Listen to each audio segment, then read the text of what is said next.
ಈ ಇರಾನ್ ಜೊತೆಗೆ ಇಸ್ರೇಲ್ ಹಾಗೂ ಅಮೆರಿಕ ಈ ಯುದ್ಧದಲ್ಲಿ ಭಾರತದ ವಿದೇಶಾಂಗ ನೀತಿ ಬಗ್ಗೆ ಸಾಕಷ್ಟು ಚರ್ಚೆ ಆಗ್ತಿದೆ. ಜೊತೆಗೆ ಕೆಲವೊಂದು ಟೀಕೆಗಳು ಎಲ್ಲವೂ ಕೂಡ ವ್ಯಕ್ತ ಆಗ್ತಿದೆ. ಆದರೆ ನಮ್ಮ ಭಾರತದ ವಿದೇಶಾಂಗ ನೀತಿ ಅಂದರೆ ಯಾವುದೇ ಸರ್ಕಾರ ಇರ್ಬೋದು, ಯು ಪಿ ಇರ್ಬೋದು, ಎನ್ ಡಿ ಇರ್ಬೋದು, ಅದು ಯಾವುದೇ ಸರ್ಕಾರಗಳು ಬಂದರೂ ಕೂಡ ನಮ್ಮ ವಿದೇಶಾಂಗ ನೀತಿಯಲ್ಲಿ ಹೆಚ್ಚಿನ ಬದಲಾವಣೆಗಳಾಗಲ್ಲ. ಆದರೆ ಅದರ ಪೇಸ್ ಅಂದರೆ ನಾವು ಅಗ್ರೆಸಿವ್ ಆಗ್ಬೋದು. ಅಂದರೆ ಸದ್ಯ ಮೋದಿ ಸರ್ಕಾರ ಒಂದಷ್ಟು ಅಗ್ರೆಸಿವ್ ಆಗಿ ಕೆಲಸಗಳನ್ನು ಮಾಡ್ತಾ ಇದೆ.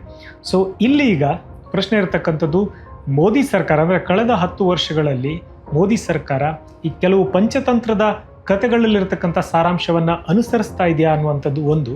ಜೊತೆಗೆ ನಮ್ಮ ವಿದೇಶಾಂಗ ನೀತಿ ಚಾಣಾಕ್ಷನ ನೀತಿಗೆ ಅಂದರೆ ಆ ಒಂದು ನೀತಿಯತ್ತ ಹೊರಳ್ತಾ ಇದೆಯಾ ಅಥವಾ ಆ ಕಡೆ ಹೋಗ್ತಾ ಇದೆಯಾ ಅನ್ನುವಂಥದ್ದು ಎರಡು ಪ್ರಶ್ನೆಗಳು ಈಗ ಕಾಡ್ತಾ ಇದೆ. ಅದಕ್ಕೆ ಕೆಲವೊಂದು ಉದಾಹರಣೆಗಳು ಕೂಡ ಇದೆ. ಸೊ ಪಂಚತಂತ್ರದಲ್ಲಿ ಬರ್ತಕ್ಕಂಥ ಮೊದಲನೇ ಕತೆ ಅಂದರೆ ಮಿತ್ರಭೇದ ಅನ್ನೋಂಥ ಒಂದು ಏನು ಸಂದೇಶ ಇದೆ, ಅದರ ನಿಟ್ಟಿನಲ್ಲಿ ನೋಡೋದಾದ್ರೆ ಅಂದರೆ ಆ ಒಂದು ಕಾನ್ಸೆಪ್ಟಲ್ಲಿ ನೋಡೋದಾದರೆ, ಸೊ ಮಿತ್ರನಂದರೆ ನಮ್ಮ ಡೈರೆಕ್ಟ್ಲಿ ಮಿತ್ರರನ್ನು ನಾವು ಶತ್ರುವನ್ನ ಮಾಡುವಂಥದ್ದಲ್ಲ. ಆದರೆ ಯಾರಿಬ್ಬರು ಮಿತ್ರರಿರ್ತಾರೆ ಅವರ ನಡುವೆ ಶತ್ರುತ್ವವನ್ನು ಬೆಳೆಸಿ ನಾವು ಆರಾಮಾಗಿ ಇರುವಂಥದ್ದು. ಅಂದರೆ ಹಂಗೆ ನೋಡಿದ್ರೆ ಈಗ ಫಾರ್ ಎಕ್ಸಾಂಪಲ್ ರಷ್ಯಾ ಹಾಗೂ ಚೀನಾ ಉತ್ತಮ ಬಾಂಧವ್ಯ ಹೊಂದಿದೆ. ಸೊ ಅವರ ನಡುವೆ ಒಂದು ಶತ್ರುತ್ವವನ್ನು ಬೆಳೆಸಿ ಮತ್ತೆ ಅವರವರು ಕಿತ್ತಾಡ್ಕೊಳ್ಳುವಂತೆ ಮಾಡಿ ನಾವು ಅಂದರೆ ನಮಗೆ ಚೀನಾ ನಮಗೆ ಭಾಳ ಥ್ರೆಟ್ ಇದೆ. ಸೊ ಹಾಗಾಗಿ ಆ ರೀತಿ ಅಂತ ಮಾಡೋದು ಅಂದರೆ ಚೀನಾ ಫುಲ್ ಕಾನ್ಸಂಟ್ರೇಷನ್ ರಷ್ಯಾ ಮೇಲೆ ಹೋಗುವಂತೆ ಮಾಡೋದು. ಅಂದರೆ ನಾನು ಇದೊಂದು ಎಕ್ಸಾಂಪಲ್ ಹೇಳಿದೆ. ಈಗ ನೋಡಿ, ಪಾಕಿಸ್ತಾನ ಹಾಗೂ ಭಾರತ ನಮ್ಮ ನಡುವಿನಂಥ ಸಂಬಂಧ ಯಾವತ್ತೂ ಅದು ಚೆನ್ನಾಗಿಲ್ಲ. ಯಾವತ್ತೂ ಕೂಡ ನಮ್ಮದು ಅಂದರೆ ಟೆರರ್ ಅಟ್ಯಾಕ್ ಇರ್ಬೋದು, ಏನೇ ಇರ್ಬೋದು, ಅಂದರೆ ಸಂಬಂಧಗಳು ಯಾವತ್ತೂ ಕೂಡ ಹಳಸಿದೆ. ಸೊ ಸದ್ಯ ಅಫ್ಘಾನಿಸ್ತಾನ ಹಾಗೂ ಪಾಕಿಸ್ತಾನ ನಡುವೆ ಅಂದರೆ ಕಿತ್ತಾಟಗಳು ಜೋರಾಗಿ ನಡೀತಾ ಇದೆ. ಹೀಗಾಗಿ ಪಾಕಿಸ್ತಾನದ ಫುಲ್ ಕಾನ್ಸಂಟ್ರೇಷನ್ ಈಗ ಅಫ್ಘಾನಿಸ್ತಾನದ ಮೇಲಿದೆ. ಜೊತೆಗೆ ಈಗ ಇರಾನ್ ಹಾಗೂ ಅಂದರೆ ಅಮೆರಿಕ ಇಸ್ರೇಲ್ ನಡುವಿನ ಯುದ್ಧದ ಮೇಲೂ ಕೂಡ ಇದೆ. ಆದರೆ ಸ್ಪೆಷಲಿ ಫೋಕಸ್ಡ್ ಆನ್ ಪಾಕಿಸ್ತಾನ ಮತ್ತು ಅಫ್ಘಾನಿಸ್ತಾನ. ಸೊ ಇಲ್ಲಿ ಅವರಿಬ್ಬರು ಎರಡೂ ಕೂಡ ನೇಬರ್ ನೇಷನ್, ಜೊತೆಗೆ ಎರಡೂ ಕೂಡ ಮುಸ್ಲಿಂ ಕಂಟ್ರಿಗಳು.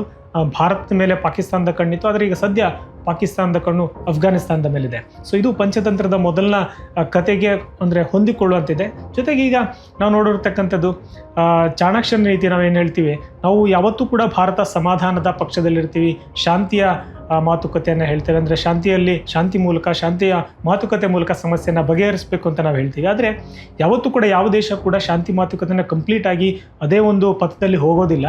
ಅಮೇರಿಕ ಅದು ಯಾವತ್ತೂ ಹೋಗಿಲ್ಲ. ಬಟ್ ಭಾರತ ಅನಿವಾರ್ಯ ಸಂದರ್ಭಗಳಲ್ಲಿ ನಾವು ಕೂಡ ಅಂದರೆ ಯುದ್ಧವನ್ನು ಮಾಡಿದ್ದೀವಿ, ಹೊಡೆದಿದ್ದೀವಿ. ಆದರೆ ಮೋದಿ ಸರ್ಕಾರದ ಒಂದು ವಿಶೇಷತೆ ಅಥವಾ ಮೋದಿ ಸರ್ಕಾರ ಯಾಕೆ ನಾನು ಚಾಣಾಕ್ಷ ನೀತಿ ಬಗ್ಗೆ ಹೇಳಿದೆ ಅಂತ ಹೇಳಿದ್ರೆ, ಸೊ ಇಲ್ಲಿ ನಾವು ಈಗ ಇತ್ತೀಚೆಗೆ ಉಕ್ರೇನ್ಗೆ ಅಂದರೆ ಲಾಸ್ಟ್ ಇಯರ್ ಉಕ್ರೇನ್ಗೆ ಹೋಗಿದ್ದ ಮೋದಿ ಒಂದು ಮಾತನ್ನು ಹೇಳಿದರು. ಅಂದರೆ ಉಕ್ರೇನ್ ಹಾಗೂ ರಷ್ಯಾ ಯುದ್ಧದ ಬಗ್ಗೆ ಒಂದು ಮಾತನ್ನು ಹೇಳಿದರು, ನಮಗೆ ಯುದ್ಧ ಅಲ್ಲ ಬುದ್ಧ ಬೇಕು ಅನ್ನೋಂಥ ಮಾತನ್ನು ಕೂಡ ಹೇಳಿದರು.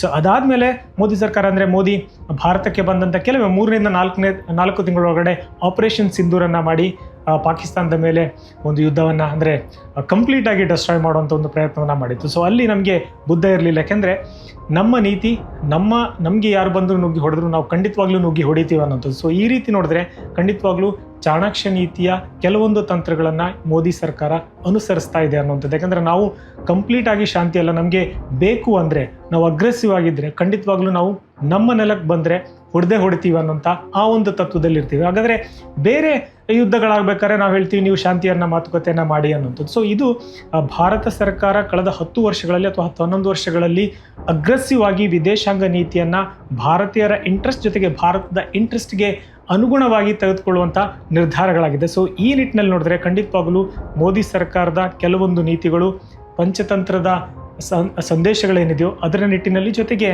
ಚಾಣಾಕ್ಷನ ನೀತಿಯ ಅನುಸಾರವಾಗಿ ನಡೀತಾ ಇದೆ ಅನ್ನೋಂಥದ್ದೊಂದು ಚರ್ಚೆ ನಡೀತಾ ಇದೆ. ಇದ್ರ ಬಗ್ಗೆ ನೀವು ಕಾಮೆಂಟ್ ಮೂಲಕ ತಿಳಿಸಿ. Bye bye.